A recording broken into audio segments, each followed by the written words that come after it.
Bismillahirrahmanirrahim. Bismillah, alhamdulillah, Allahumma salli ala Muhammad wa ala ali Muhammad. Assalamualaikum warahmatullahi wabarakatuh. Raja berdaulat, rakyat berilmu, negeri sejahtera, perlis maju, MAIPS menjunjung syiar memaju ummah, salah silah perlih, segalanya perlih. Tuan-tuan dan puan-puan, para penonton, para pendengar, para pembaca di mana saja berada, alhamdulillah kita bersyukur kepada Allah Subhanahu Wa Taala di mana sekarang kita masih lagi berada dalam bulan Syawal dan kali ini kita bertemu untuk satu lagi episod dan episod kita ini adalah episod berkaitan dengan undang-undang. Ya. Dan tajuk yang diberikan pada kali ini adalah berupa hak dan keistimewaan perlih dalam Persekutuan Malaysia. Jadi bagaimana kita nak mengetahui hak-hak negeri perlih dan apakah keistimewaan perlih bila menyertai Persekutuan Malaysia. Jadi bersama-sama dengan saya pada malam ini adalah seorang anak perlih, seorang sarjana, seorang cendekiawan yang kalau kita pikir-pikir balik dia telah juga dapat kita katakan menjadi pengasas kepada podcast ini, iaitu beliau telah dijemput dalam semenjak episod ke-6 lagi pada tahun lepas, tahun 2024. Maknanya podcast kita baru berjalan dalam sebulan, dalam sebulan setengah lagu tu terus beliau ni dijemput. Dan selepas itu nampaknya tidak ada dah. Sampailah kita bertemu dalam episod ini. Dan orangnya adalah tak lain tak bukan yang berbahagia Dr. Mukris Makrus. Apa khabar Doktor? Alhamdulillah. Cantik ni, apa nama kita kata baju ni, baju raya ke baju tak raya? Dia dua-dua boleh. Dua-dua boleh. Dua-dua boleh. Kita kata kan. Jadi orang kata kadang-kadang baju raya tapi beli banyak-banyak tahun kan. Betul. Jadi orang kata apa? Mungkin segala rejim-rejim senaman yang diamalkan tu semakin lama semakin menjadilah. Dia boleh pakai baju-baju zaman muda-muda dulu kan. Jadi tak apa. Jadi inilah Dr. Mukris Makrus. Seorang anak jati perlih khususnya dari Kampung Surau, Hutan Haji kan. Jadi dalam kemeriahan Syawal ini dan juga kita tidak nafikan bahawa masing-masing sudah mula sibuk dengan pelbagai urusan dan sebagainya, kita juga sekali lagi lah mengalu-ngalukan tuan-tuan dan perempuan, para penonton, para pendengar, para kata pembaca kita ke dalam ruangan podcast ini, di mana insya-Allah kita akan memperkatakan tajuk ni lah. Tapi sebelum daripada tu kalau kita nak bertanya sikit Dr. Mukris, khususnya berkenaan dengan kalau kata kita tahu beliau merupakan seorang daripada anak-anak perlih, jadi mungkinkah kalau boleh, kalau diizinkan, kita nak berkenalan lebih rapat dengan Dr. Mukris dalam erti kata apakah usaha-usaha atau inisiatif ataupun ikhtiar yang beliau lakukan untuk membina upaya untuk mendidik, untuk memandaikan kita kata rakyat perlih khasnya dan juga bangsa Malaysia amnya menerusi aktiviti-aktiviti yang beliau kita kata laksanakan. Jadi kalau tak keberatan, kita mohon Dr. Mukris untuk berkongsi sedikit sebanyak. Saya persilakan. Ya. Right. Pertamanya terima kasih kepada Dr. Azman dan juga semua tim podcast ini atas kesudian untuk mengundang sekali lagi sudi ke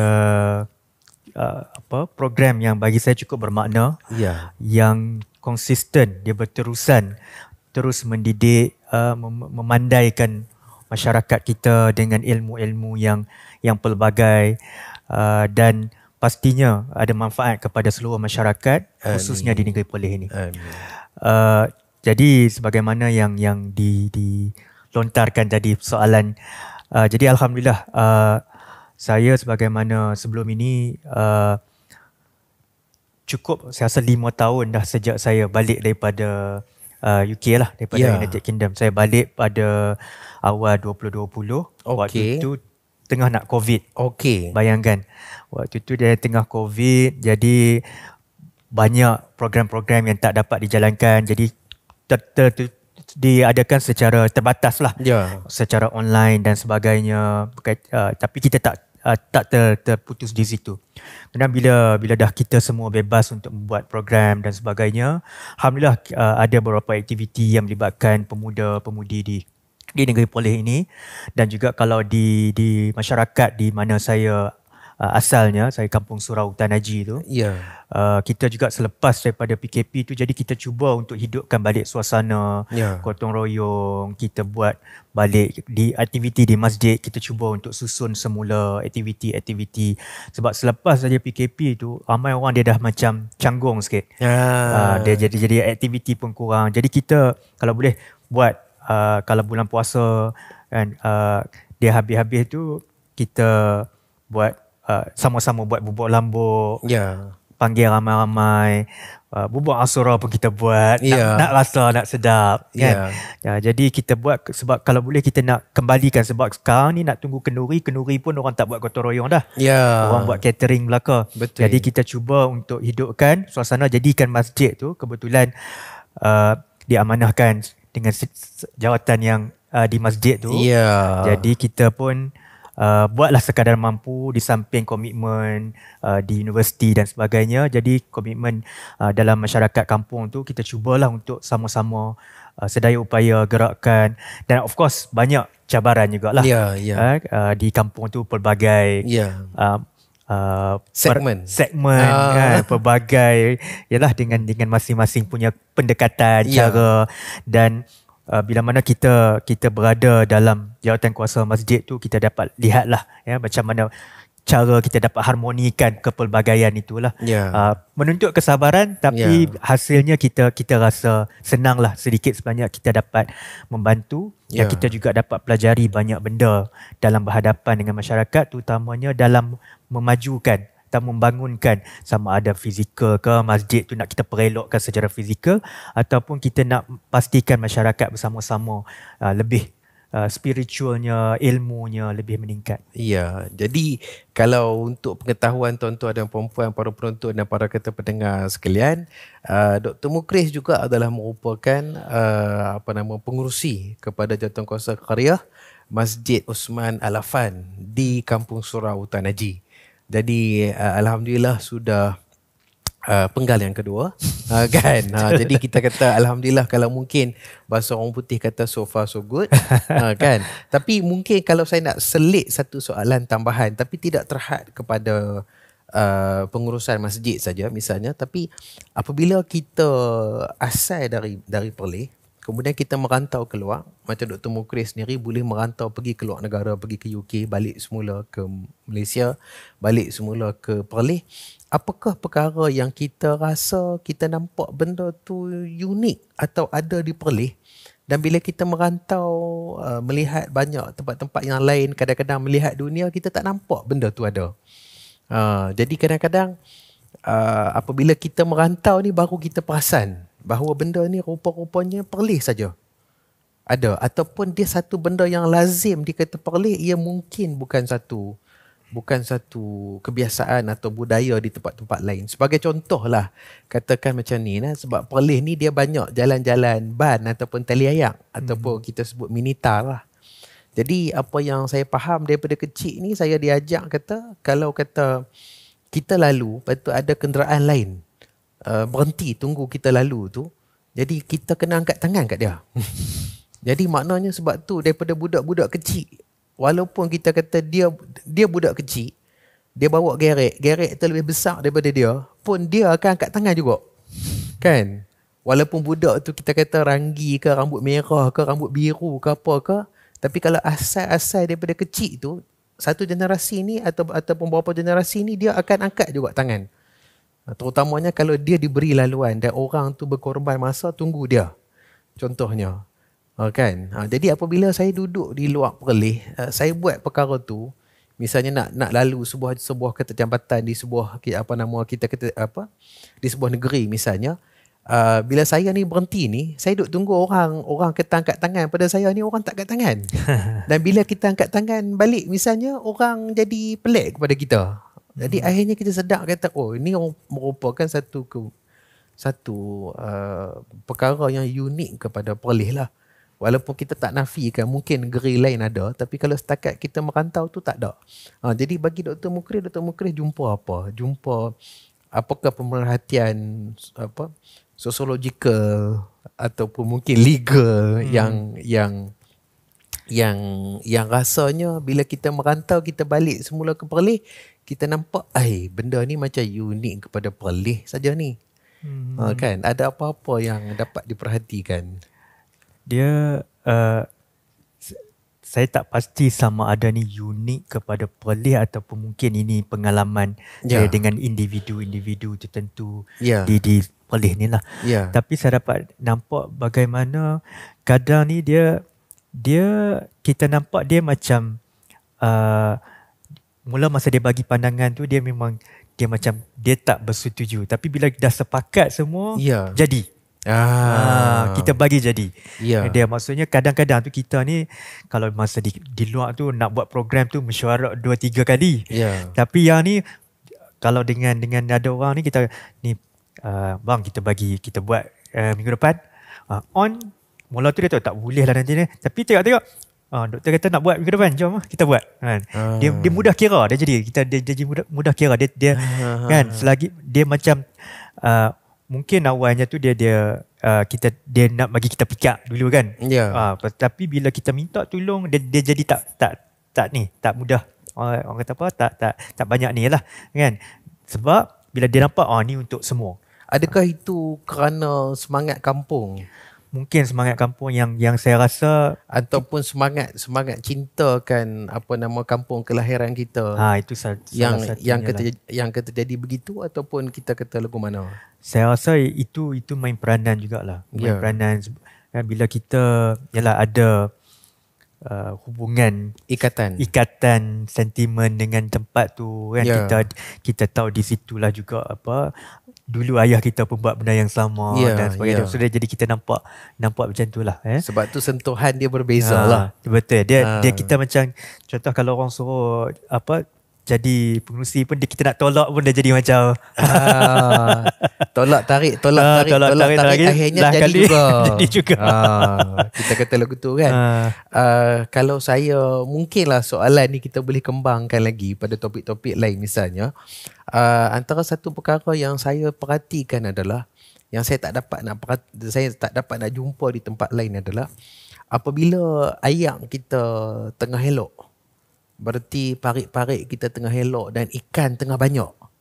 Jadi orang akan mengai kan. Orang akan kita kata memancing ikan. Tak apalah. Tapi bagi Perlis ni, apa yang unik yang saya dapat perhatikan adalah satu segmen yang besar kepada orang duk pergi mengai ni adalah kaum wanita. Orang perempuan. Kalaulah kata tempat-tempat yang saya merantau, saya nak cari orang perempuan kita kata mengai ikan kata ayak tawak ni, saya tak jumpa. Tapi pada musimnya dalam Perlis kita boleh jumpa, kita kata dulu-dulu makcik, orang kata makcik-makcik, ataupun mungkin dia pakai baju kurung Kedah yang lama, yang kata lusuh, kain batik buruk dan sebagainya, dia bawa gerek. Tapi bila masa sudah kita berubah, golongan ni jadi dah macam dia pakai bagi cantik, dia mungkin bersolek, dia bawa dengan kerusi healing, dia bawa dengan kerusi lipat, dia pi dengan kereta parking dan sebagainya. Jadi kadang-kadang bawa anak, bawa cucu, bawa apa. Tapi kaum wanita dengan hobi memancing. Pada musimnya. Jadi kita kata di tempat-tempat tepi tali-tali ayak, tepi bendang, tepi apa semua. Kadang-kadang bila kata tepi tali ayak tu dibuat jalan atau highway atau apa semua tu, kita boleh nampak pada masanya lah. Jadi saya duk tengok-tengok, kata bila saya merantau di negeri-negeri lain, saya tak nampak fenomena tu. Jadi saya duk nampak kata itu mungkin unik kepada Perlis lah. Jadi itu mungkin antara perkara-perkara yang kalau tuan-tuan dan perempuan, para penonton, para kata pendengar ada sebarang pemerhatian mungkin boleh kongsikan di ruangan komen. Kita kata misalnya, tapi tu sebenarnya bukan topik kita lah hari ni. Kan? Topik kita yang sebenarnya adalah bagaimana dengan Perlis dalam persekutuan, dalam sebuah negara persekutuan bernama Malaysia ni kan. Okey, tak apa. Jadi kalau soalan kita yang sebenar-benarnya, apakah yang dikatakan sebagai persekutuan dan bagaimanakah Malaysia ni menjadi sebuah negara persekutuan? Okey. Okey, baik. Pada sesi yang lepas rasanya kita dah sembang pasal perlembagaan kan. Ya. Kita ada sembang pasal perlembagaan. Tahun lepas tu. Tahun lepas. Tak tahu lah ingat lagi ke tak. Ya. Tapi boleh tengok balik lepas-lepas tu. Sila rujuk episod 6. Episod 6. Ya. Dia bila kita sebut perlembagaan persekutuan, maksudnya undang-undang tertinggi di negara kita. Secara tak langsung bila kita sebut perlembagaan persekutuan, dia menceritakan bentuk negara kita, iaitu sebuah persekutuan. Okey. Jadi kalau dalam ilmu undang-undang perlembagaan ataupun sistem politiknya, secara umum bila orang sebut tentang bentuk negara ni biasanya akan ada 3. Dia atau mungkin lebih daripada itulah, dia ada republik, tapi republik ni memang lain daripada yang lain lah. Dia ada republik yang memang ada presiden itu banyak beberapa negara ada absolute monarki ni lah, monarki mutlak tu. Dan yang hampir yang nak samanya adalah ada 3. Iaitu ada kesatuan, persekutuan dengan konfederasi. Okey, 3 benda ni apa persamaan mereka? Persamaan dia ada negeri-negeri yang membentuk menjadi satu negara. Ya. Cuma beza dia 3 jenis ni. Mula kita tengok kesatuan. Kesatuan ini dia ada negeri-negeri dan dia ada kerajaan pusat. Kerajaan pusat dia cukup kuat. Kuat berbanding negeri-negeri ataupun bahagian-bahagian itulah. Ya.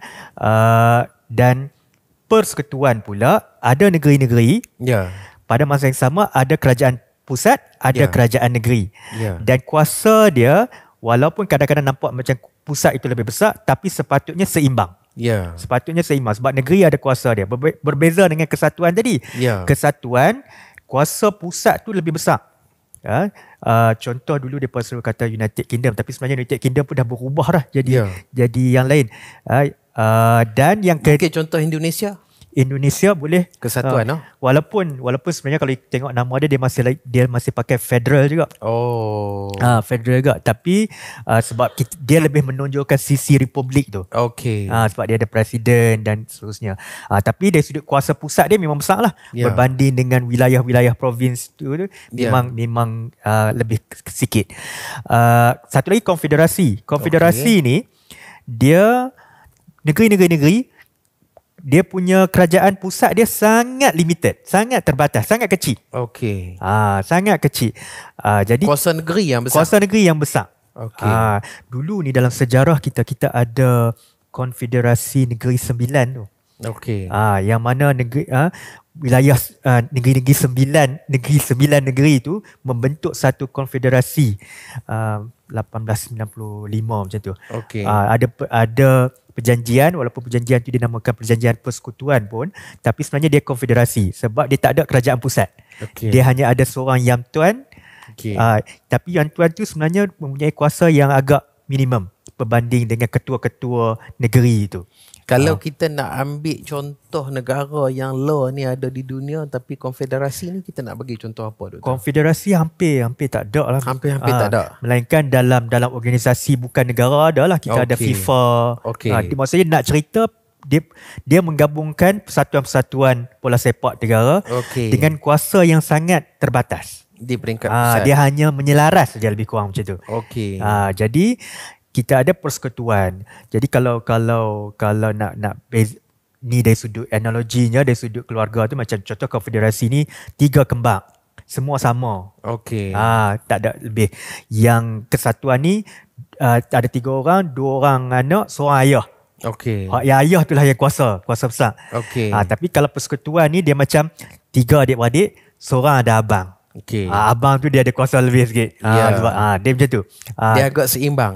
Dia agak seimbang. Okey. Dia status dia semua anak juga. Dia tak macam yang tadi satu ada bapa semua. Dia ni Jadi persekutuan ini dia berdiri atas dasar pemerintahan bersama untuk isu yang melibatkan umum. Okey. Dia panggil share rule, self rule. Okay. Self rule ni dia sebenarnya terbentuk bila daripada sejarah. Macam kita Perlis kan, kita Perlis, wujudnya Perlis ni sebelum wujudnya Persekutuan Tanah Melayu misalnya. Dan sebelum wujudnya Malaysia. Jadi Malaysia ini walaupun ada di kalangan ahli akademik dia berbahas lah, betul ke kita ni betul-betul persekutuan? Kan? Ada yang kata kita ni sebenarnya tak betul-betul persekutuan atas beberapa sebab lah. Ada yang kata kita persekutuan kan. Ada yang lebih berbahas dari sudut nama. Contohnya dulu kita nama Persekutuan Tanah Melayu. Memang ada pada nama dah tu persekutuan. Sekarang nama kita Malaysia. Tak ada pun Persekutuan Malaysia. Jadi ada yang kata kat situ dah menunjukkan seolah-olah kita bukan persekutuan. Tapi mungkin agak tak tepat juga sebab memang perlembagaan kita itu sebut persekutuan ini dinamakan Malaysia. Jadi memang persekutuan. Tapi dari sudut lain memang ada ahli-ahli sarjana yang nyatakan betul kita persekutuan, tetapi dalam keadaan tertentu kuasa pusat itu dia lebih besar. Ini kadang-kala diburukkan lagi dengan politik semasa juga. Politik semasa juga. Jadi secara undang-undangnya kita boleh kata dia memang persekutuan. Di mana persekutuan ada bidang kuasa dia, ada benda-benda yang di bawah bidang kuasa persekutuan termaktub dalam Perlembagaan Persekutuan, dalam senarai itu state list, federal list tu ada senarai dia, dan ada benda-benda yang di bawah senarai negeri, kuasa-kuasa yang ada pada negeri, termasuklah macam-macam lah, ada tanah, ada agama dan sebagainya. Jadi nak cerita bila persekutuan, kerajaan pusat ada bidang kuasa dia, kerajaan negeri ada bidang kuasa dia, dan ada juga benda yang bertindih. Ini semuanya ada dalam perlembagaan.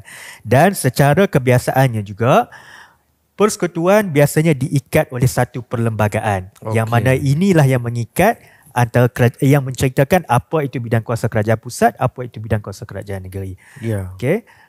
Mungkin itu sebagai permulaan berkaitan dengan persekutuan ni. Betul. Tapi maknanya apa yang kita dapat rumuskan daripada jawapan-jawapan Dr. Mukris adalah Perlis adalah ahli kepada Persekutuan Malaysia yang dulunya Persekutuan Tanah Melayu. Ada kuasa-kuasa yang kerajaan persekutuan di Kuala Lumpur, di Putrajaya lebih besar daripada kerajaan negeri Perlis. Ada kuasa-kuasa kerajaan negeri Perlis lebih besar daripada kerajaan persekutuan. Dan ada kuasa-kuasa di mana bertindih antara kuasa negeri Perlis dan kuasa kerajaan persekutuan. Yang itulah yang kita dapat, kita kata rumus kan. Okey, jadi tak apa. Maka ni kita sampai ke satu segmen tetap kita pada kali ini, iaitu Pelik Perlis.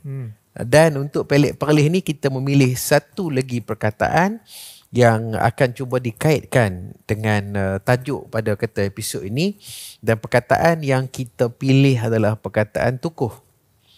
Tukuh, T-U-K-U-H, tukuh. Dia tak sama dengan perkataan tokoh.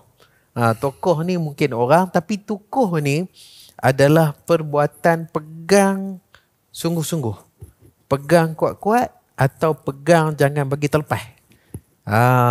Dan tukuh ini dia boleh melibatkan perkara fizikal, dia boleh melibatkan pegangan kepada suatu prinsip, suatu nilai, suatu akidah atau suatu apa sebagainya.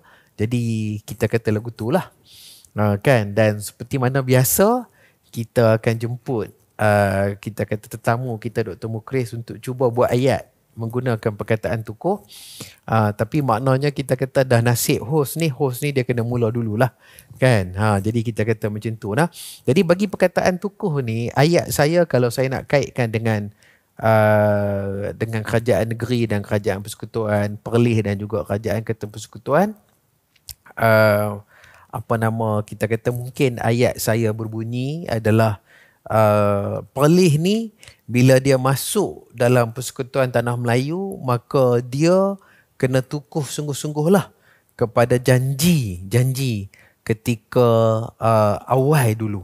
Sama juga kalau dia tukuh sungguh-sungguh kepada apa yang dia janji, maka kerajaan persekutuan pun kena tukuh sungguh-sungguh, kena tunai sungguh-sungguh kepada apa yang kerajaan persekutuan janji. Terjemahannya lebih kurang, apabila Perlis menganggotai Persekutuan Malaysia, maka Perlis mestilah berpegang dengan sesungguhnya kepada apa-apa yang disyaratkan pada peringkat awal penubuhan persekutuan. Begitu juga sebaliknya, kerajaan persekutuan pun perlu menunaikan hak-hak dan juga keistimewaan yang dijanjikan kepada Perlis apabila Perlis menganggotai persekutuan. Lebih kurang lah. Jadi kita kata itu ayat berkenaan dengan tukuh. Mungkin doktor ada apa-apa ayat yang nak dikongsikan? Menarik tu ayat-ayat dia. Sebab saya nak cuba juga nak kaitkan dengan perbincangan kita pada hari ini. Ya. Jadi tukuh pemimpin kita, pemimpin politik kita mestilah sentiasa tukuh dengan undang-undang tubuh negeri yang diiktiraf oleh perlembagaan kita. Barulah terjamin persekutuan yang sejahtera. Maknanya kita kata bermula ataupun salah satu komponen yang penting adalah politician. Ahli-ahli politik kita tanpa kita mengira apa-apa parti sekalipun, mesti berpegang teguh, tukuh sungguh-sungguh kepada Undang-Undang Tubuh Negeri. Sebab Undang-Undang Tubuh 1948 itu diiktiraf juga oleh kata Perlembagaan Persekutuan ketika tertubuhnya persekutuan ini. Maksudnya bila mereka nak buat polisi, mereka nak buat peraturan, mereka nak penguatkuasaan, kena pegang, kena tukuh betul-betul dua benda ni. Undang-undang tubuh, Perlembagaan Persekutuan. Yang tu kita kata kalau ayat yang berkaitan dengan kita punya tajuk lah. Kalau ayat yang mudah-mudah sikit. Ayat mudah. Kau saya dulu. Boleh. Boleh. Ayat saya adalah macam contoh kita habaq kepada seorang budak ataupun kepada adik kita kepada anak-anak menakan kita kita kata tali wow ni tukuh sungguh-sungguh nah. Kalau tak tukuh sungguh-sungguh sekejap lagi terlepas. Sekejap lagi kita kata tabang pergi kampung sebelah. Kan? Jadi ataupun kalau contohnya kita kata dia main di Bukit Putih tu, tabang-tabang masuk, orang kata masuk ke stoi. Contohnya, maksudnya kita kata, orang kata wahai adik, peganglah sungguh-sungguh kepada tali wow ni, sebab kalau tak pegang sungguh-sungguh nanti terbang dibawa angin sampai ke tempat-tempat di mana-mana hala tu. Jadi itu ayat yang mudah lah. Jadi kita kata orang tukuh tali wow, orang tukuh tali lembu dan sebagainya kan. Jadi daripada doktor kalau ada ayat yang mudah-mudah sikit kan. Ayat mudah.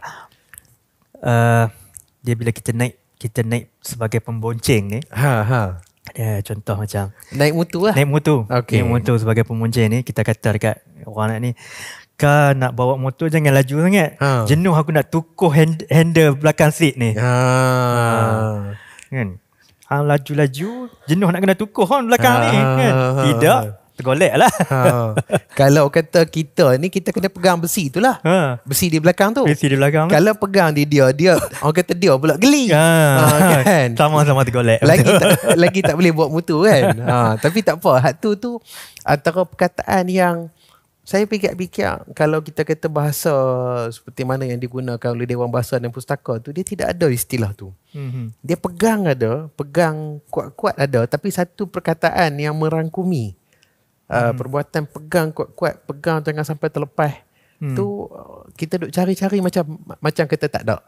Sebab tu kadang-kadang kalau mungkin bahasa Dewan Bahasa gunakan 3-4 patah kata, kita satu kata saja. Kan? Jadi itu kita kata mungkin atau kelebihan dan juga kita kata lebih dan kurang kita masing-masing lah kan. Tapi tak apalah, kita kata alhamdulillah kita selesai kepada segmen Pelik Perlis dan kita nak masuk lagi kepada soalan-soalan yang berikutnya. Okey. Apakah syarat bagi sebuah negeri seperti Perlis menganggotai persekutuan, dan apa pula jaminan yang diberikan kepada Perlis bila dia menyertai persekutuan. Jadi kata bila persekutuan ni wujud, ataupun contoh kita kata soal kata kalau kita buat satu kata senario lah, katalah ada sebuah negara atau sebuah tempat di mana-mana lah, lepas tu dia rasa dia nak masuk dalam Malaysia ni. Apakah syarat-syarat dia, dan kita kata apakah mungkin jaminan-jaminan yang diberikan kepada dia. Contoh kita katakan begitu, katakan kita dah ada 14 negeri dan juga termasuk juga wilayah persekutuan, katalah tiba-tiba nak ada yang ke-15 katakan. Jadi apakah syarat-syarat yang perlu dipenuhi? Okey. Macam saya sebut awal tadi, yang mengikat persekutuan ni lazimnya adalah sebuah perlembagaan. Okey. Jadi bila mana sebuah negeri kiranya menyerah untuk masuk dalam sebuah persekutuan, dia semestinya bersedia untuk mengikut apa yang ada dalam perlembagaan itu. Dan macam kita dalam sejarah kita, perlembagaan itu sebenarnya dibuat secara kolektif pun. Maksudnya sebab kita Perlis daripada awal lagi sebahagian daripada Persekutuan Tanah Melayu kan. Jadi dan satu orang kata expectation yang boleh ada adalah kesetaraan. Tak kisahlah besar mana pun dia, tapi bila dia masuk sebagai persekutuan, dia dianggap sebagai sama rata dengan negeri-negeri yang lain. So itulah macam kita kalau tengok dia samalah juga macam kita ketua negeri kan, dalam majlis raja-raja tu setiap raja dia ada suara dia. Dia ada say dia kan, walaupun ini kadang-kadang orang petikai jugalah dari sudut, contohnya dari sudut di parlimen. Sebab parlimen dia tidak ikut negeri, suara dia ikut jumlah wakil. Itu kadang-kadang ini salah satu situasi di mana kadang-kadang persekutuan itu dia tidak mencerminkan kesamarataan persekutuan tu juga. Sebab tu contoh dulu apabila pembentukan Malaysia. Pembentukan Malaysia waktu tu ada negeri yang mencabar. Waktu itu ada negeri yang cabar sebab dia kata masa kerajaan pusat nak buat pembentukan Malaysia, pindah perlembagaan, tak dirunding dengan negeri-negeri. Itu menjadi isu. Tapi dalam perlembagaan pula sebut memang tidak ada peruntukan yang kerajaan pusat perlu dirunding. Tapi saya rasa sebaik-baiknya kita runding lah. Kan, sebaik-baiknya. Dan itu yang menjadi sedikit pertikaian lah dari sudut sama rata. Macam kita, contohnya kalau kita pergi UN pun, PBB pun, setiap negeri tu, setiap negara dia ada suatu suara dia. Jadi macam sepatutnya di situ sama juga. Apa jaminan yang patut sesebuah negeri dapat sebagaimana ada dalam perlembagaan lah. Dia ada dari sudut bidang kuasa dia. Bidang kuasa untuk negeri dan bidang kuasa bersama, maksudnya negeri ada hak untuk buat apa yang sepatutnya berdasarkan kepada perlembagaan. Itu satu. Kemudian dari sudut pendapatan pun ada dua dalam perlembagaan kita, jaminan berkaitan dengan pendapatan selain yang tanggungjawab yang lain tanggungjawab dua, apa yang kita sebut capitation tax tu, dan satu lagi jalan peruntukan untuk jalan, itu memang ada dalam perlembagaan. Satu lagi berkaitan dengan jumlah bilangan orang. Maksudnya yang ini tak ikut negeri. Yang ini ikut orang, berapa orang rakyat. Ini ada dalam perlembagaan, dijamin. Ini antara yang benda-benda yang terjamin lah. Selain daripada itu, negeri yang ingin masuk dalam persekutuan kita, dia juga mesti meminda beberapa bahagian dalam undang-undang tubuh negeri dia lah. Bagi selari agar kita semua selaras lah antara negeri itu. Itu dari sudut syarat-syarat awal lah. Kita kata syarat-syarat awal, dan bila mana sesebuah negeri itu masuk dalam perlembagaan, dia ada suara seperti mana negeri-negeri yang lain juga. Jadi maksudnya kita kata mungkin kerja-kerja saya ni mungkin kadang-kadang tak perlu pun. Mungkin kadang-kadang menyembok saja. Tapi kita kata kerja-kerja saya ni adalah cuba nak merumuskan tiap-tiap soalan itu untuk kita kata kita dapat faham dalam orang kata dengan izin in layman's term lah. Dalam kita kata mengikut kita kata bahasa akar umbi kita di kita Perlis ni, maksudnya seolah-olah bila nak menyertai sebuah kata persekutuan ni, dia macam nak bernikah dengan seseorang jugalah. Jadi maksudnya dia bukan saja menikah dengan, kalau dia tu kita kata lelaki menikah dengan seorang wanita, kalau dia seorang kita kata wanita menikah dengan seorang lelaki, bukan semata-mata yang tu. Tapi dia terpaksa menikah sekali, berarti terima seadanya mak bapak dia, adik-beradik dia, kampung halamannya di mana, lepas tu segala peraturan-peraturan. Contohnya kita katalah kat atas lah keluarga tu, dia kata hari raya dia mesti buat kata bubur kacang, dia kata wajib keluarga dia. Jadi walaupun kita tak makan kacang ni, kita kena kena tolong buat lah, kena tolong masak lah, contohnya kan. Jadi maknanya kita duk kata sama juga bila kata menikah kahwin ni, dia bukan semuanya indah-indah. Ada masa-masanya kita kata mungkin tak berapa nak indah kan. Jadi begitu juga bila masuk ke dalam sebuah kita kata persekutuan.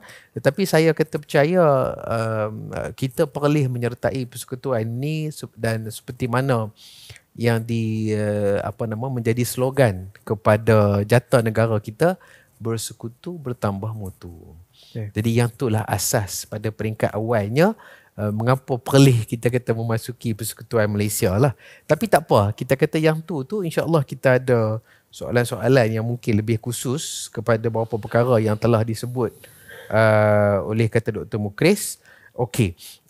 Jadi kalau kita nak tengok dari segi pengagihan kuasa, kalau kita kata kehidupan suami isteri yang berlandaskan undang-undang Islam, isteri kuasa lebih ke suami kuasa lebih?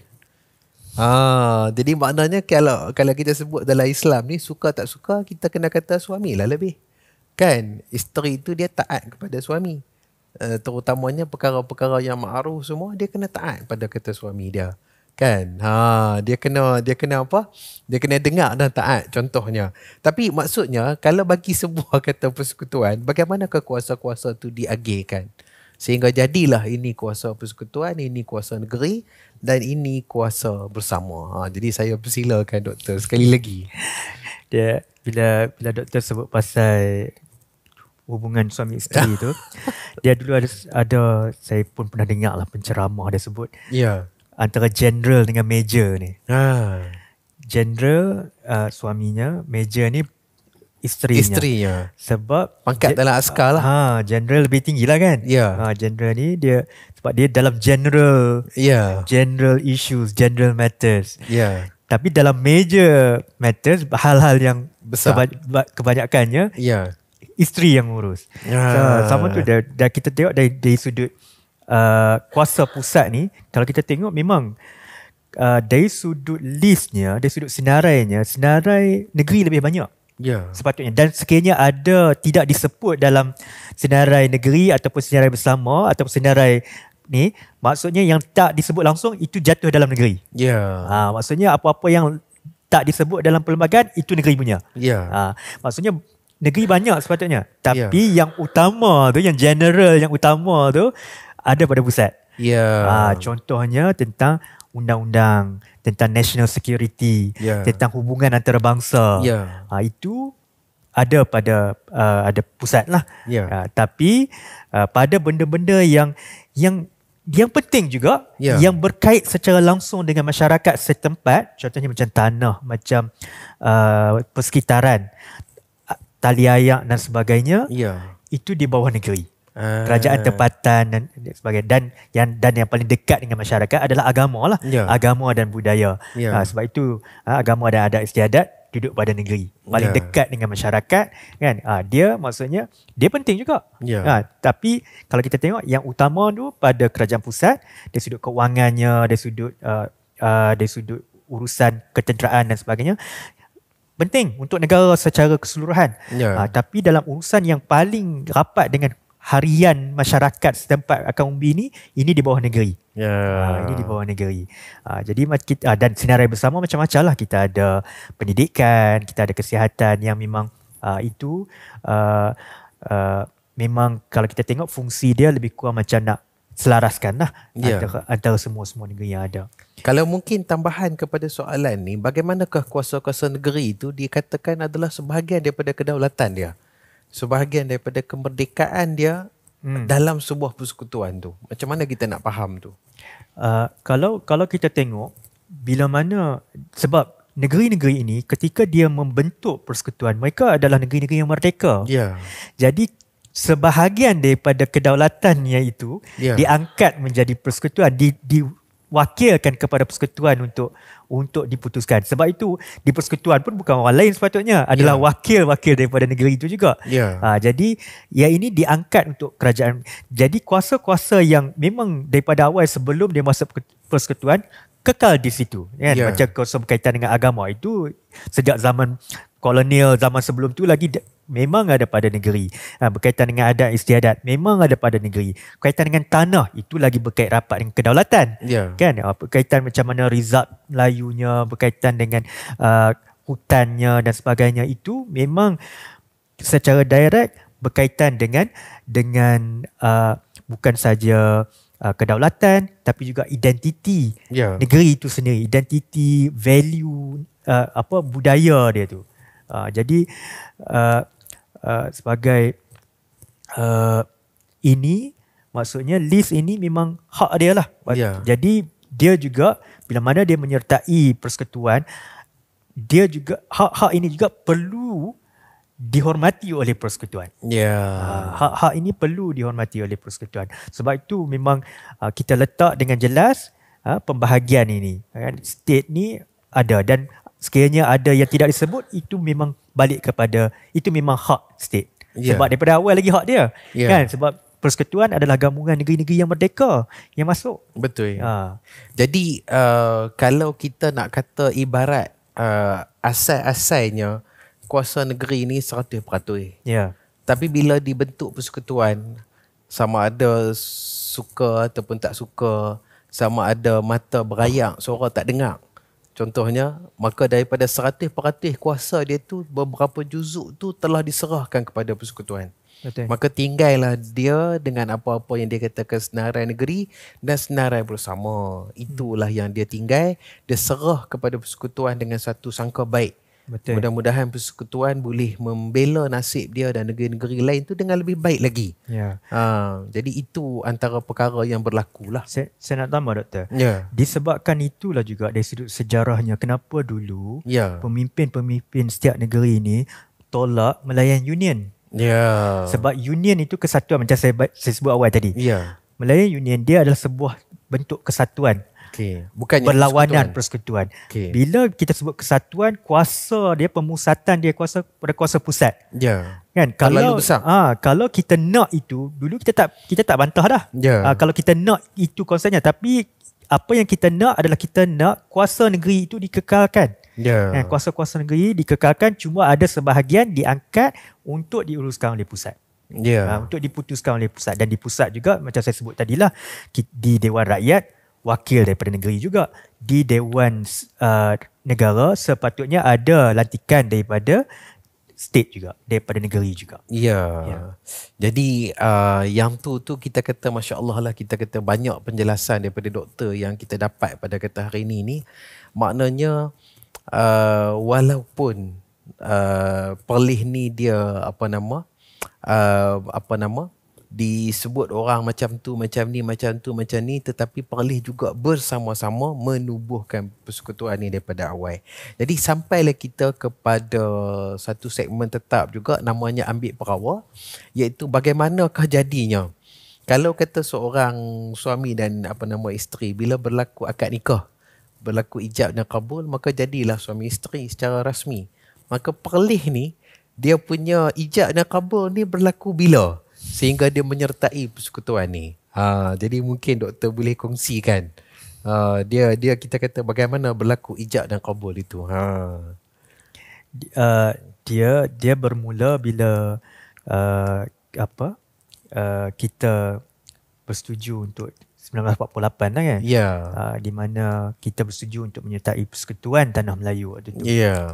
Jadi perlembagaan waktu itu adalah sebagaimana perlembagaan tanah Undang-Undang Tubuh Negeri waktu itulah. Betul. Kemudian bila kita buat pembentukan perlembagaan persekutuan ketika pembentukan Malaysia, pembentukan Perlembagaan Persekutuan 1956-57 tu, baru dia ada sedikit perubahan di situ. Ya.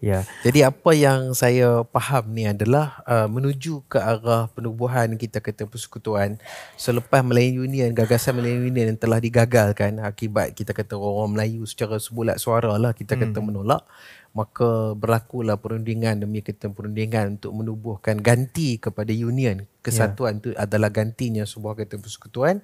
Maka negeri-negeri juga diminta untuk cepat-cepat menyediakan perlembagaan negeri masing-masing sebagai undang-undang tubuh. Maka masing-masing negeri ini cepat-cepatlah untuk menyiapkan draft undang-undang tubuh mereka yang terakhir.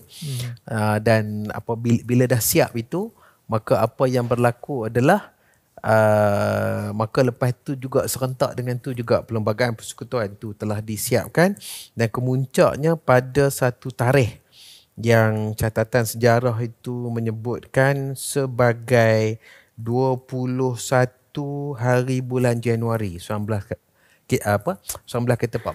maka Raja-Raja Melayu dan juga Governor General British telah menandatangani satu perjanjian namanya Perjanjian Persekutuan, dan terbentuklah Persekutuan Tanah Melayu, dan Perlis diwakili oleh tak lain tak bukan oleh Duli Yang Maha Mulia almarhum Tuanku Syed Putera Jamalul Lail, seperti mana raja-raja Melayu yang lain mewakili negeri masing-masing. Maka ketika itulah bila berlakunya Duli Yang Maha Mulia itu menurunkan tanda tangan baginda di atas perjanjian itu, maka itulah seolah-olah kita punya ijab dan qabul kepada terbentuknya persekutuan itu.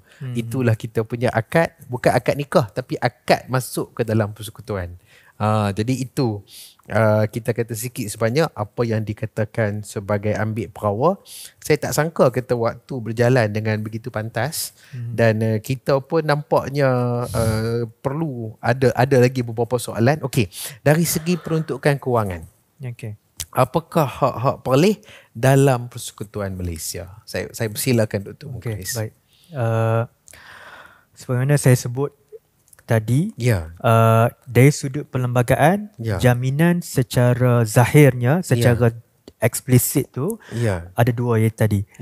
Maksudnya capitation tax tu maksudnya pemberian berdasarkan kepada jumlah bilangan rakyat, jumlah penduduknya, dan satu lagi adalah jalan itu. Tax tu berdasarkan kepada ni peruntukan jalan lah yang kita duk tengok jalan persekutuan semua benda tu kan. Jadi maksudnya kalau yang mula-mula sekali adalah sebuah negeri akan mendapat peruntukan sekian-sekian banyak tu berpandukan kepada jumlah rakyatnya. Betul. Kalau rakyat ramai besarlah. Betul. Kalau rakyatnya sikit macam ni orang kata macam kata kita ni, maka tak orang banyak sangatlah. Ya betul. Kan? Jadi itu dari segi peruntukan per itu yang wajib kapita. Lah. Itu Kan? yang wajib. Okey. Yang jalan ni macam mana kita nak faham ni?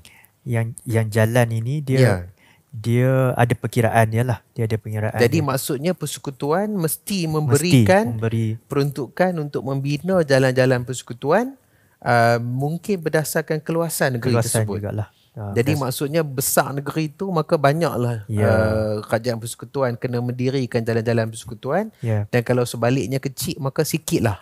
Betul. Kan, jadi itu antara kita kata jaminan dari segitulah. Dia kalau macam tadi yang mengikut jumlah penduduk pun sebenarnya dia tidak boleh berkurang. Dia kena sentiasa menaik juga. Walaupun penduduk tiba-tiba tahun tu penduduk kurang, tapi dia tak boleh. Dia tetap dia tak boleh turun. Meningkat. Itu yang wajib. Yang maksudnya ini yang kira nafkah dia lah, yang hak tu. Okey. Tapi tak menghalang untuk pemberian yang lain. Ini tak. Ini yang wajib. Yang wajib ditunaikan. Nafkah wajib. Okay. Yang lain boleh dari sudut pinjaman ke dan sebagainya. Pemberian itu ni atau dalam negeri-negeri ada sebahagian negeri dia ada wang ihsan dan sebagainya. Itu berdasarkan kepada perjanjian antara pusat dengan inilah. Dan pada masa yang sama negeri juga ada hak untuk pendapatan sendiri jugalah. Contohnya daripada tanah, cukai pintu dan sebagainya. Dan kalau bagi terutama bagi negeri yang seperti hal ehwal agamanya, dia ada zakat lah. Itu pun sebahagian daripada sepatutnya pendapatan kepada negeri lah. Tapi kita kata maksudnya apa dia, semua tu telah dijamin dalam kata Perlembagaan Persekutuan. Hanya sahaja yang mungkin kita masing-masing boleh bertanya adalah sejauh mana apa yang telah termaktub dalam Perlembagaan Persekutuan sebagai senarai persekutuan, senarai negeri, senarai bersama ni, sejauh mana ia dipatuhi atau tidak. Kan, sejauh mana ia dijunjung dan dikuasakan dengan sebaik-baiknya lah kan. Tapi kita kata tak apalah, kita kata perkara-perkara tu. Kalau satu lagi soalan yang nampaknya kita kata soalan penting adalah macam mana pula peruntukan kuasa-kuasa negeri berkaitan dengan pengurusan hal ehwal agama Islam. Pengurusan hal ehwal agama Islam, dia sememangnya jelas dia bawah bidang kuasa negeri. Bidang kuasa negeri terutama dia memang disebut dengan jelas. Cuma baru-baru ini ada isu berkaitan dengan bagaimana pula sekiranya melibatkan jenayah agama. Ini menjadi isu baru-baru inilah. Dan mahkamah juga telah putuskan bila mana bertindih dan sebagainya. Itu mungkin untuk sesi-sesi yang lain lah. Tapi asasnya adalah negeri-negeri mempunyai kuasa-kuasa dalam pengurusan hal ehwal Islam yang terbesar dan lebih besar daripada kuasa-kuasa di peringkat persekutuan. Betul. Itu tetap dah. Betul. Dan sekiranya kerajaan pusat ingin ataupun nak ni, dia mesti dengan kebenaran daripada negeri. Kebenaran dan restu negeri. Sebab kita boleh tengok juga orang tanya, betul ke agama ni macam mana pula dengan pengurusan haji, pasal apa kerajaan pusat yang buat. Begitu juga dulu timbul isu pasal Bank Islam. Padahal tentang agama. Jadi benda-benda macam ni juga dibincangkan. Dan saya rasa benda ni akan terus dibincangkan.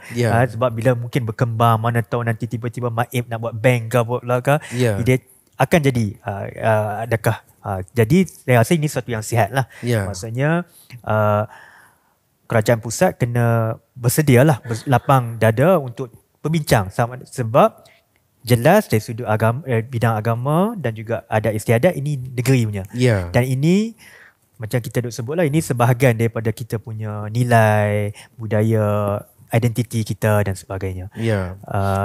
Dan cuma kadang-kadang itulah ada sentimen-sentimen berkaitan yang orang yang suka dia timbulkan tentang guna alasan nak selaras. Ini kadang-kadang kita faham niat dia nak memudahkan.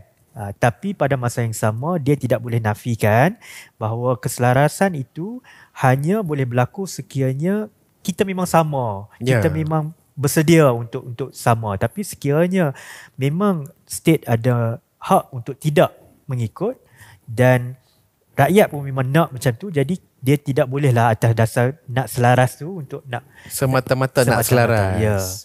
Jadi kalau kita perhati balik orang kata saya dipahamkan satu lagi daripada forum yang juga penting kepada kita adalah Majlis Mesyuarat kita kata Raja-Raja. Dan kita kata antara lain daripada keputusan Majlis kita kata Raja-Raja itulah yang telah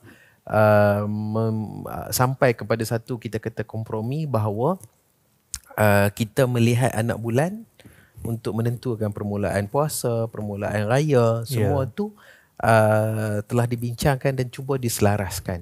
Bukan bererti tak ada perkara langsung yang telah diselaraskan, dan memang contohnya kita kata kita beraya serentak dan berpuasa serentak, mengerjakan haji serentak, itu adalah satu daripada kesepakatan lah yang berjaya dicapai. Tetapi perlu dihormati bahawa masing-masing tu dia ada rumah dia masing-masing. Jadi mana-mana pihak tu dia nak buat sesuatu, nak modify rumah, tambah rumah lagu mana, nak cat warna apa tu, dia boleh buat, tapi untuk negeri dia sajalah. Untuk rumah dia saja.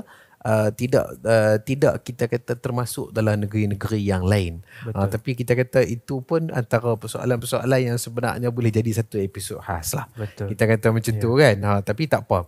Jadi kalau kita tengok balik misalnya, mungkin sampai kita kepada satu segmen namanya segmen kelaku perleh.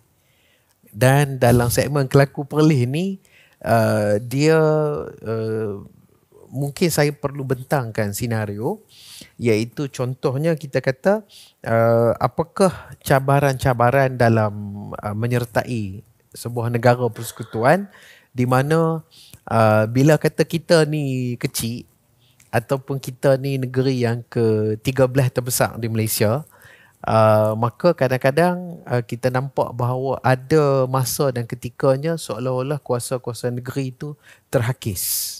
Atau kuasa-kuasa negeri itu tak dipedulikan, ataupun hak-hak negeri itu dilanggar kan. Jadi kita kata bagaimanakah kita boleh menghadapi keadaan ni dengan lebih baik? Apakah strategi yang doktor nak cadangkan supaya khususnya Perlis dapat lebih lebih berjaya lah menghadapi gelombang ataupun keadaan seperti ini? Sebab yalah kita kata kalau kata apa, mungkin bila dia besar dia tak peduli pada kita kan. Tapi mungkin kita kata hanya kita yang tahu perkara-perkara tersebut. Jadi apakah kita kata sewajarnya sikap dan tindakan strategik bagi negeri Perlis khasnya dan rakyat Perlis umumnya? Okey. Sebelum saya ke situ, memang antara cabaran utama mempertahankan ataupun mengangkat idea-idea persekutuan ini adalah memang latar belakang ketika perlembagaan kita dibuat oleh dikubal oleh jawatankuasa Lord Reid dan sebagainya. Memang ketika itu dalam minda mereka adalah untuk ada kerajaan pusat yang kuat. Itu menyebabkan, itu latar belakang dia. Dan kita acknowledge lah itu, kita kena iktiraf itu. Dan ketika itu juga ada banyak sebabnya lah. Sebabnya ketika itu juga emergency, darurat juga ketika itu. Jadi perlukan kerajaan yang kuat dan juga mungkin ketika itu British, negeri belum mampu. British tengok mungkin kalau tidak dibantu secara kolektif macam tu, ada negeri yang akan tercicir. Tapi kita kena, pada masa yang sama kita kena terima juga dalam keadaan sekarang kita hampir sama sahaja. Tidak ada jurang yang tinggi antara negeri-negeri pun. Jadi misalnya dalam sudut pindaan perlembagaan kalau kita tengok tiada keperluan pun untuk rujuk dengan negeri-negeri. Padahal perlembagaan itulah yang mengikat kita. Ini saya rasa satu ruang yang menyebabkan terhakislah juga prinsip persekutuan ini. Yang ada di Sabah Sarawak mungkin ada. Sabah dan Sarawak boleh membantah pindaan undang-undang sekiranya melibatkan kepentingan mereka terjelas, tapi tidak ada pada kita di negeri-negeri di Semenanjung. Tapi mungkin ada orang yang akan kata kenapa perlu kita bangkitkan itu, sebab ahli parlimen kita kan juga ada di sana. Tapi masalahnya ahli parlimen kita 3 orang kalau di Perlis kan. Jadi kalau katakan pindaan itu berkaitan dengan kita, berkaitan dengan negeri Perlis. Jadi kalau 3 orang ini pun bantah, masih lagi ada 2/3 kan, yang jadi itu dari sudut itu mungkin kita kena tengok, perbincangkan semula lah dari sudut polisi dan sebagainya. Tapi dari sudut secara strategiknya, saya rasa para pemimpin kita lah, dia kena meletakkan kepentingan negeri itu berbanding kepentingan parti yang dia wakili. Sebab kenapa kadang-kadang dia menjadi kepentingan negeri itu dikesampingkan, sebab agenda parti dia kata begini. Jadi dia pun kena follow yang agenda parti dulu. Ini saya rasa kita budaya yang kita perlu fikirkan semula. Dan pihak parti yang berjiwa besar, pemimpin parti yang berjiwa besar pun kena terimalah sekiranya katakan dalam satu isu ada wakil daripada parti dia yang tidak setuju tapi mengutamakan kepentingan orang yang mengundi dia, negeri dia, itu yang patut diutamakan. Kalau kita tengok ini kita dapat lihat bila contohnya di UK, walaupun parti yang sama tapi apabila melibatkan contohnya kepentingan Scotland sahaja, kita boleh lihat ahli parlimen daripada Scotland memang mengundi di London, di Westminster, untuk menjaga kepentingan orang di Scotland, walaupun parti dia kata berbeza sikit. Jadi benda macam ni saya rasa politik matang kena ke arah itu, sebab dia kena utamakan negeri yang di mana rakyat itu yang pilih dia, yang angkat dia. Jadi dia kena faham budaya kehendak masyarakat yang memilih dia. Ini satu cara saya tengok perlu dina. Dan satu lagi, kita juga kena pastikan ahli-ahli contoh di Dewan Negara yang kita lantik ke sana juga perlu memainkan peranan aktif menjaga kepentingan negeri itu. Dan mungkin usul-usul yang lain juga kena kembalikan balik komposisi Dewan Negara itu sepatutnya kena lebih komposisi yang dilantik daripada negeri-negeri. Ini mungkin di peringkat tinggi lah, tapi mungkin cadangan yang perlu, sebab dulu peringkat awalnya sepatutnya begitu. Sepatutnya ahli-ahli daripada negeri yang dipilih ke Dewan Negara sebagai senator itu lebih banyak daripada ahli-ahli yang dilantik oleh yang di-Pertuan Agong. Jadi secara tak langsung dia membela kepentingan negeri-negeri dalam persekutuan. Jadi ini benda-benda yang saya rasa perlu difikirkan lah. Cuma sekarang ni yang saya rasa ramai orang mula melihat keperluan kepada kita sebut decentralized. Ini saya nampak penyahpusatan. Penyahpusatan ini mula diterima secara global. Maksudnya orang dah nampak dah kan bahawa pemerintahan secara berpusat yang melampau ini dia sebenarnya dia tak lestari, tak sustainable, tak mapan. Kan, sebab dia sebenarnya tidak mengatasi ataupun menangani masalah di masyarakat akar umbi pun, sebab dia lebih daripada atas, top down. Jadi saya rasa kita pun boleh tengok contohnya polisi-polisi yang sekarang ni dah bagi lebih kepada otonomi. Universiti pun ada otonomi, sekolah pun sekarang dah ada otonomi. Jadi sepatutnya trend itu juga berlaku dalam persekutuan, di mana benda yang sepatutnya negeri buat, biarkan negeri buat. Kan? Jadi itu yang misalnya kalau sebelum kami memulakan kita kata rasmilah kita kata memulakan di mana kamera ambil gambar kami dan sebagainya, saya ingat Dr. Mukhris pernah sebut bahawa kadang-kadang apabila kita minta maaf cakap lah, bila kata kerajaan persekutuan ni terlalu kuat atau cengkaman dia terlalu cengkam sangat, jadi akhirnya kita kata mulalah kuasa-kuasa negeri itu, orang kata tanpa menyebut negeri apa pun, dia macam semakin lama semakin gerhana, baru nak bersuara ditekan dan juga sebagainya, walaupun hak-hak dia dijamin oleh ketua undang-undang. Dan mungkin kita kata lama kelamaan berlaku kita kata keadaan yang sebaliknya, maka sedikit demi sedikit baru nak timbul balik. Kan, kita kata baru orang nak nampak kuasa-kuasa negeri ni dan juga sebagainya.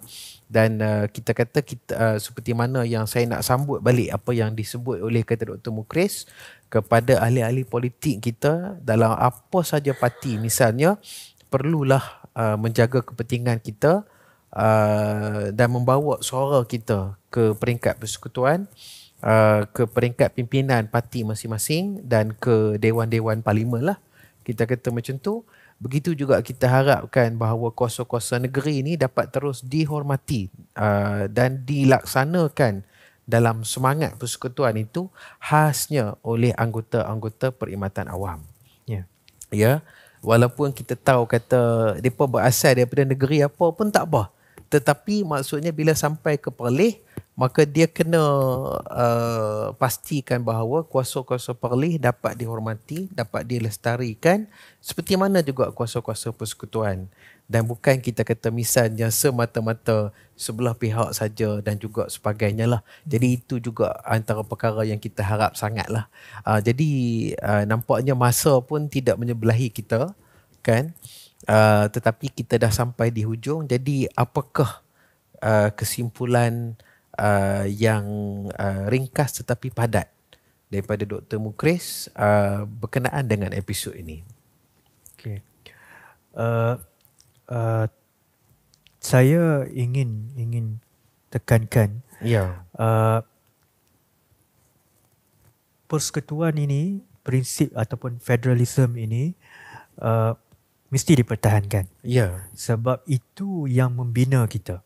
Itu yang menjadi asas Malaysia itu sendiri.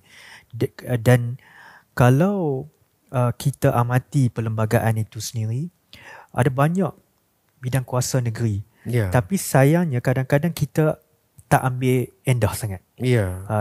Kita hanya nampak benda yang sedia ada sahaja. Saya kira ada banyak benda senarai bersama terutamanya, ataupun memang senarai negeri, contohnya tentang pendidikan dan sebagainya. Kan saya ambil contoh tak kira orang kata sebab dia balik UK dia ambil contoh UK tak, tapi ini saja contoh yang baik saya rasa. Bekas penjajah kita tu, yang dulu penjajah kita yang buat ni, pada tahun 1999 dia benarkan Wales untuk buat sama macam kita DUN tu. Dia panggil Welsh Assembly. Kira macam Dewan Perundangan Welsh lah, Dewan Undangan Negeri Welsh. Dia juga di Scotland, juga di Ireland. Dia orang hanya bermula itu 1999. Kita dah lama dah ada Dewan Undangan Negeri. Kan? Mereka bermula 1999 sebab sebelum ni memang kuasa penuh di pusat di London. Semua di London sahaja. Di London sahaja. Di bawah England. Kan? English. Sekarang ni dia orang pecah. Ada Welsh ada Dewan Undangan Negeri, Scotland ada parlimen dia, Northern Ireland ada. Jadi Welsh ni bila dia ada Dewan Undangan Negeri dia, ada undang-undang yang bagi tahu list macam kita lah. List yang dia boleh buat. Memang banyak. Dan termasuk juga adalah berkaitan dengan pendidikan. Dan daripada situ mereka betul-betul guna. Mereka wajibkan sekolah untuk buat kelas ajar Welsh dalam bahasa dia. Bahasa yang hampir tak ada siapa pun tahu. Orang nampak UK cakap English je. Ini dia wajibkan guna di sekolah. Ada satu mata pelajaran. Begitu juga dengan culture dia. Kan? Jadi kita, saya rasa tibanya di Malaysia ni, sebab kita kadang-kadang kita nampak Melayu sebagai satu yang sama, homogeneous semua. Tak. Kita setiap negeri tu unik. Dia ada budaya-budaya dia. Kan? Contohnya katakan ada sekolah 1 minggu buat minggu budaya Perlis. Di situ diterangkan tentang awang batinnya, ditunjukkan tentang canggungnya. Kan? Baru orang bila ini ada orang belajar di Perlis, bekerja di Perlis, tak pernah tahu pun tentang kebudayaan ini. Jadi saya rasa kan minggu budaya Perlis misalnya buat di jabatan kerajaan pun boleh sepatutnya kan, pendedahan tentang itu selain daripada kita juga kalau pegangan agamanya kita ada perkampungan sunnah, baguslah. Tapi dari sudut ada istiadat juga perlu juga kita tunjukkan. Kan? Ini saya rasa ini sepatutnya kita cuba buat. Pada masa yang sama kita nak pastikan budaya kita terus dilestarikan lah. Dan ini termasuk daripada bidang kuasa kita. Kan? Cuma kita minta kepada kerajaan pusat untuk ada mungkin kerjasama sebab nak masuk ke sekolah dan sebagainya. Ini perlukan ni lah. Dan saya rasa dalam macam saya sebut tadi dalam trend sekarang orang ke arahnya pusatan itu, pastinya mereka akan lebih beri ruang kepada ini. Pastikan di negeri kan tentang macam hari ini kita belajar logat Perlis. Ini kalau kita tak mulakan di sekolah, tidak mulakan di generasi muda, akan pupus. Jadi pergunakan bidang kuasa ini, pastikan dia bukan sekadar duduk dalam list itu saja, hingga kan bila pusat nak ambil baru kita mengadah. So cuba sebab banyak environmentnya masuk di situ. Ada beberapa perkara lagi kan, sebab list ini hanya pernah sekali saja saya ingat saya diubah dengan masukkan pelancongan. Sebelum ini tidak jelas pelancongan dia siapa. Tiba-tiba kerajaan pusat letak pelancongan di bawah federal list. Jadi kita pun dah mula sebab kita risau tempat nanti dari sudut peruntukannya macam mana. Cuma kerajaan kata tak apalah, selaraskan. Tapi itulah sekiranya kita tak gunakan apa yang kita ada, Dan dalam hal ini pemimpin di peringkat negeri kena kreatif lah saya rasa. Ya. Dari sudut itu. Maksudnya kena peri pentingnya faham kuasa, punca kuasa Perlembagaan Persekutuan dan juga yang pentingnya undang-undang tubuh negeri. Dari situlah dia boleh dapat hargai nilai yang ada pada negeri kita ini. Ya, jadi mungkinlah kesimpulan saya terhadap kesimpulan Dr. Mukris adalah hak-hak negeri Perlis kita ambil tahulah, dan keistimewaan negeri Perlis kita ambil tahulah. Dan orang kata bila kata kuasa-kuasa tu dah diberi kepada negeri, kita manfaatkanlah. Betul. Dan kita kata bila kita tak manfaatkan, kita tidak gunakan, kita tidak kita kata laksanakan, kuat kuasakan, maka sesuatu itu dia hanya tinggal dalam keterlipatan dokumen saja. Betul. Ia tidak direalisasikan. Jadi maksudnya selain daripada kita ni kita kata nak menuntut kuasa tu kuasa ni kalau misalnya perlu pun lah, tapi maksudnya kuasa yang sedia ada tu, apa yang ada di tangan itu perlu dimanfaatkan. Betul. Dan dipertahankan. Jangan duk tengok saja, mesti direalisasikan supaya banyak lebih ramai lagi pihak prihatin. Kan, dan kita kata keprihatinan tu bermula dengan pengilmuan. Kita ambil tahu dulu, insya-Allah, ya.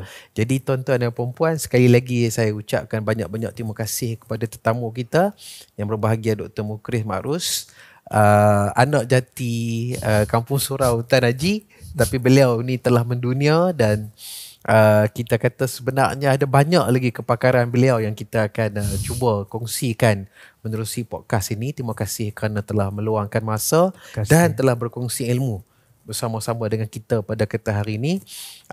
Sekali lagi kita kata macam mana biasa ni, kita kata kalau terasa apa yang dibincangkan kali ini mungkin macam nak tinggi sikit ke apa ke, jangan bimbang, jangan takut. Kita kalau kita kata lama-lama kita biasa dengar tu, dia kali yang pertama mungkin susah, kali ketiga, keempat, kelima, ke-10. Jadi dia dah mudah dah, insya-Allah, kan. Itu yang kita pertama. Kita juga tidak lupa kepada ibu kandung kita, Majlis Agama Islam dan Adat Istiadat Melayu Perlis, di atas segala bantuan dan dukungan dan juga sokongan moral dan juga material kepada kita. Tidak juga teristimewa kepada rakan-rakan teknikal kita di Suara Sunnah Channel yang telah menyediakan pelbagai sokongan teknikal yang kita kata tidak berterusan kebaikannya sampai ke hari ini. Dan juga teristimewa kepada tuan-tuan, puan-puan, para penonton, para pendengar, para pembaca kita yang telah menonton kita di Facebook dan juga YouTube, di TikTok, dan membaca posting-posting kita di Facebook. Kita ucapkan banyak-banyak terima kasih sekali lagi. Tuan-tuan dan puan-puan, Salah Silap Perlis mohon berundur terlebih dahulu dengan ucapan Assalamualaikum warahmatullahi wabarakatuh.